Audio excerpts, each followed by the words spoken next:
रही आपणकर ड्यूटी कौन रही आपण ताहा प्रकाश करूँ ताहा मध्य आमे पब्लिकली पचारिबा चाहूँ कारण केवल कहीदेले हेनी आउ गोटे कथा मन रखता गोटे वर्ष पूर्व जेहेतु निर्धारित होती सरकारी छुट्टी घोषणा होती 21 तारीख दिन सरकारी छुट्टी दीपावली घोषणा किंतु सरकार को भी भ्रमित करने मुक्तिमंडप अच्छी किंतु ता नुहे आपणकर ज्योतिर्विद मानक मध्य द्विमत रोचे जे से 20 तारीख रे दीपावली पालन करने केतक ज्योतिर्विद गणना करके प्रमाण सिद्ध देखई नहीं नहीं प्रमाण सिद्ध जदि से गोटे जगह आसी पचारतु केमी प्रमाण कले आप सूर्योदय कैलकुलेसन करूँ आउ गोटे कथा कहूँ मुझे देखा आपणकर जदि आपणकर पंचांग पांजी जो निर्माण हो से पांजी उपर आपणकर मान्यता प्राप्त होती से पांजी हूँ राष्ट्रीय पंचांग जहाँ सरकार ताकू अनुमोदन कर राष्ट्रीय पंचांग एवं राष्ट्रीय पंचांगर आपणकर 21 तारीख दिन अक्टोबर 21 तारीख जो दिन सूर्योदय होती सूर्यास्त होती आपणकर टाइमिंग लिखाई एवं से दिन अमावास्या कौ पर्यंत र17टा 55 5टा 55 पर्यंत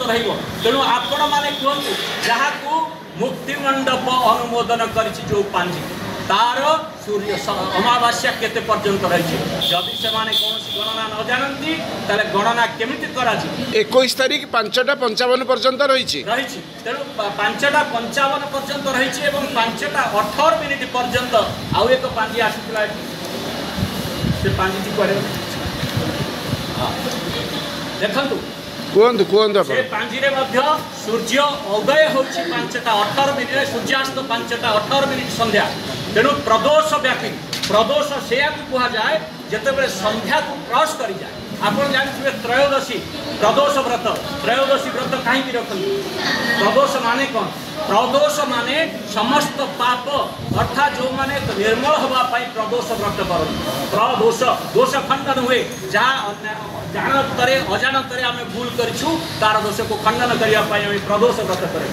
ये आम परंपरा कारण ये जो तिथि निर्णय होती ये तिथि एकादशी उपवास कहीं रखते ये आम शास्त्रीय परंपरा एवं वैज्ञानिक कारण रही ग्रहण में आम कहीं खाइबानी